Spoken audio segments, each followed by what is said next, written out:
So to start, I'm going to take this stencil and I'm going to try to stencil a background onto my fabric.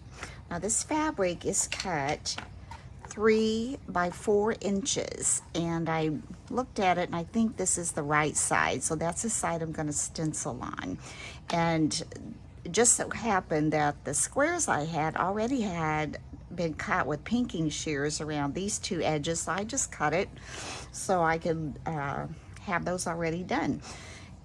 Then we're going to lay this on here. It doesn't have to be any certain way, and you may not want it all over. I do know that when you are stenciling, trying to get through fabric like this, you really have to mash hard, and you know, it's hard to get it in there. So we're going to see how this works. I'm going to try to get some of this in there. I may have to go on the edges of it a little bit. Like I said, I don't really want the whole thing covered, but I do want some of that crackle look on there. Get it on the edges that I can push maybe down in there a little more. Just kind of, I'll just do this end in this corner.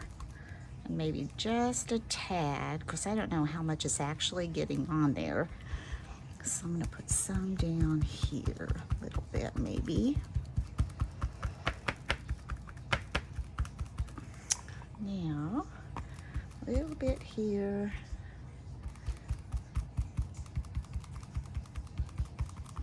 Dab that on. Now we're going to pull that off. Oh yeah, I like that. That's what I wanted, pretty subtle.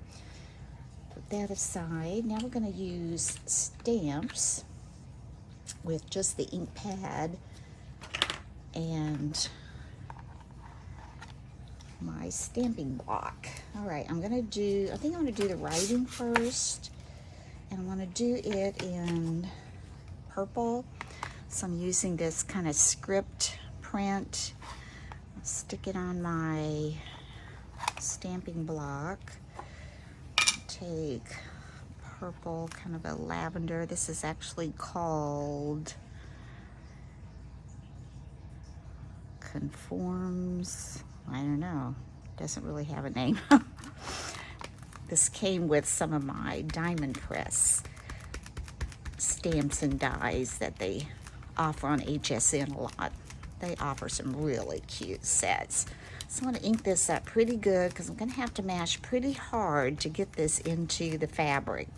Now these aren't inks that you could wash. They would definitely wash out, but I don't think anybody's really going to be washing a sachet, so I think we're good on this. Okay, I'm going to put this, I think I want it on the side.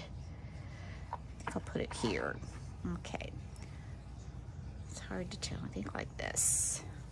Is that the right side? Kind of looks like it. So we're going to take this, and it doesn't have to be perfect. In fact, I really don't want it perfect. I want it kind of coming off the edge.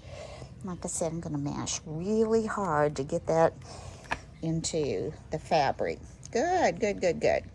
It's subtle, and that's what I want. I want it subtle. And then we're going to come in here where it didn't quite get to the end and just do that. You won't be able to read it, so no one's going to know. Maybe, oh, that's a little darker, but I like that too.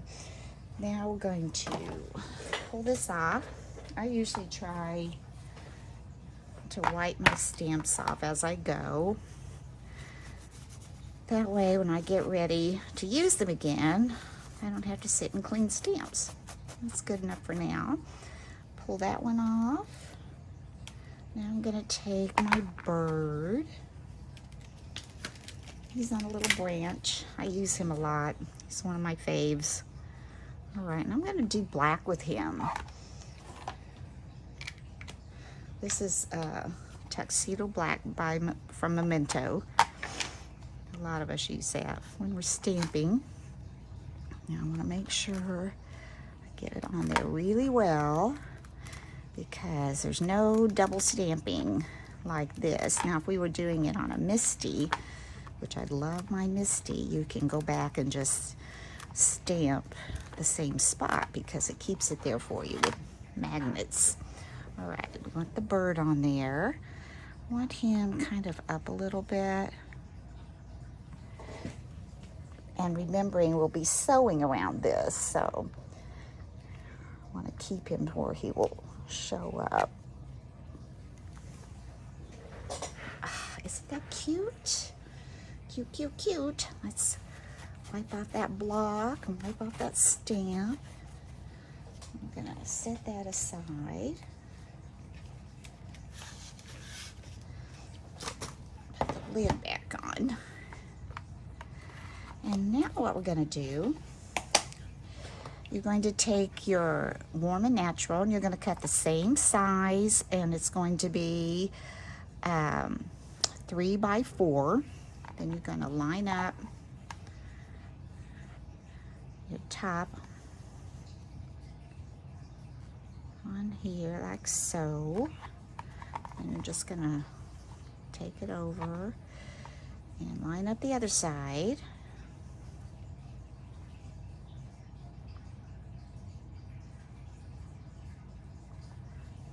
And then we're going to take it to the sewing machine and stitch it.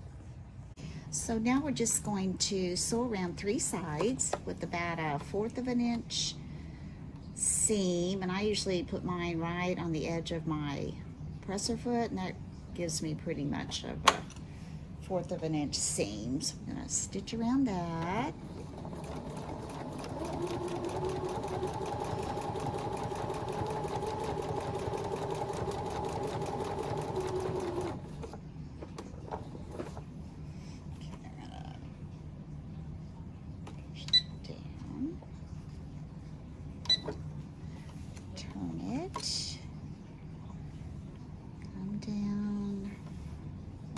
The bottom side.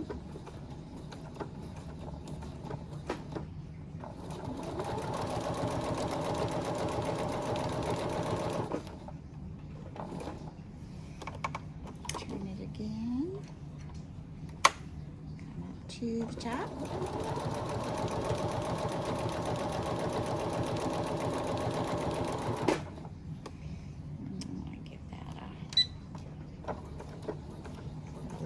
Stitch there. Pull that out. Our next step. Isn't that cute? Okay, you've got your 1/4 inch seam going all around the 3 edges. Now we're going to take it over and fill it full of lavender. So we're just going to open this up and we're going to put our lavender in the back side. So I've got some already poured out here. We're going to take my little spoon, just try to put that down in there. You know, lavender is supposed to have a lot of good qualities about it. I kind of Googled it, and it says it's supposed to help anxiety and insomnia, depression, headaches, hair loss, wow, nausea. Okay, let's poke that down in there and see how much we've got. We don't want to go totally full. I want to put just a little bit of filler at the top. It gives it a little bit of squishiness to it. And what I use to put in the top is a little bit of polyfill. I have some of this on hand usually. Or if you didn't have polyfill and you don't want to go out and buy a huge bag, I think you could probably just kind of tear apart cotton balls and maybe, you know, very kind of loosely pack that up in there. So I'm going to stuff that in there. I'm going to leave enough room to sew our seam. That looks good. So we're going to head back to the sewing machine and stitch the rest of it up. Now when you get ready to stitch it back up, one thing I want to suggest to you is when you get ready to stitch it, make sure you hold this tight right here when you do this seam here, because a lot of times when you sew it will pull back, and then when you trim it's not even, or it doesn't come out quite right. So we're gonna take this, I'm gonna try to hold these even together. And again, we're gonna finish up with our 1/4 inch seam. Under here, put it right on the edge of my presser foot. I want to be able to see that underneath layer of fabric. That makes me know that I'm in the right place. I'm going to do a locking stitch at the beginning. Yeah, okay, here we go.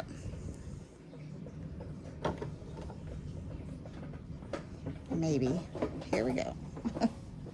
Here we go.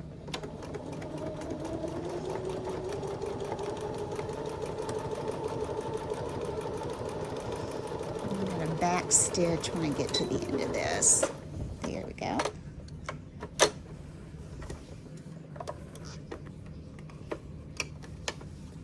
Very good.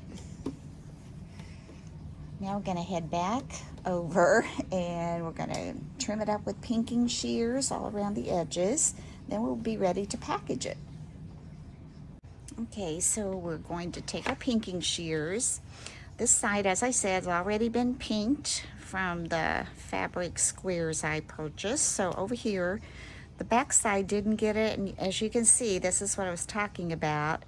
Even though I thought I could see that under there, I still have a little bit there, so I'm just barely going to use my pinking shears because I don't want to cut too close to my seam. In fact, since the top one's already cut, I'm going to go in and just try to get a little bit of the back.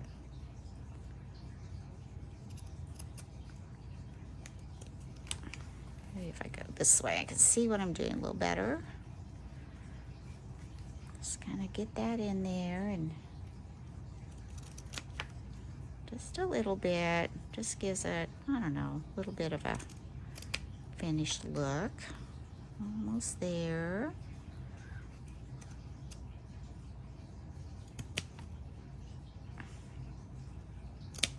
There, good enough. All right, now we're going to come over to this side. I didn't get it. I'm going to trim down this back side. Again, I can kind of see where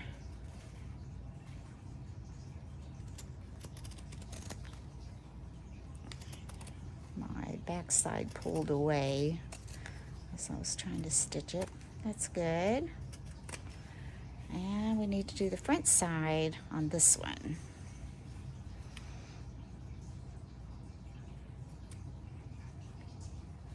Oh, I'm just going to do the whole thing. There's plenty here to do.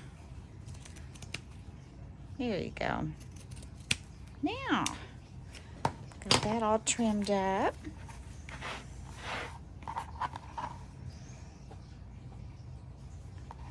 Now, I think that is really cute. You can kind of mash that around. And what I tell my customers is that, you know, when they unpackage it, to kind of squeeze it around, and it kind of gets that scent, you know, kind of mushed up in those little buds. And, ooh, can you smell that? No, I can. It smells wonderful.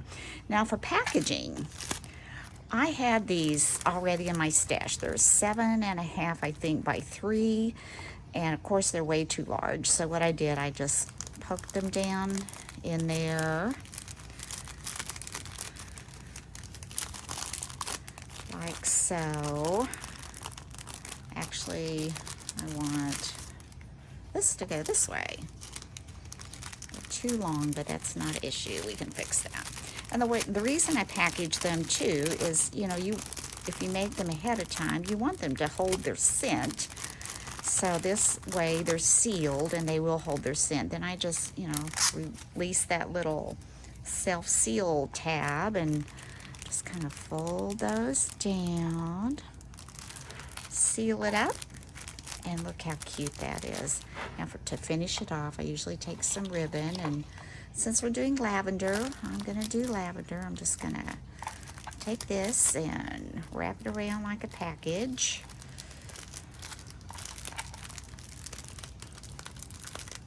And cut that.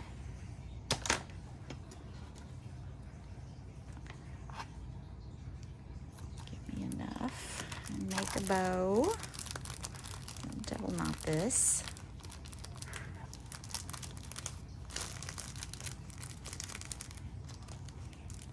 Not too tight. I can move that bottom ribbon around after we get our bow tied. Not that. Tie a bow.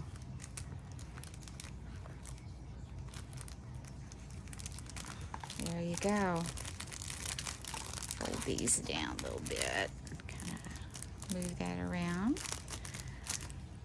Here's your little tin. Just kind of put that in there. Cute, cute, cute craft fair item. Ah, I love it. And like I said, I made 10 of these last year. I sold them for $3 a piece. Last year I packaged them a little bit differently in kind of little boxes that had like a cellophane window that you could see it through, and I made some little lavender leaves and buds around on the outside. But this one I may go up to $3.50 simply because the tins cost me just a little bit more, I think, than the boxes. But I don't think $3.50 is asking too much for this at all. I think it's darling. I hope you try it. I hope you use it in your craft fair. And thank you so much for watching. I appreciate it so much. And if you like this, please give me a thumbs up and subscribe. And until next time, bye-bye.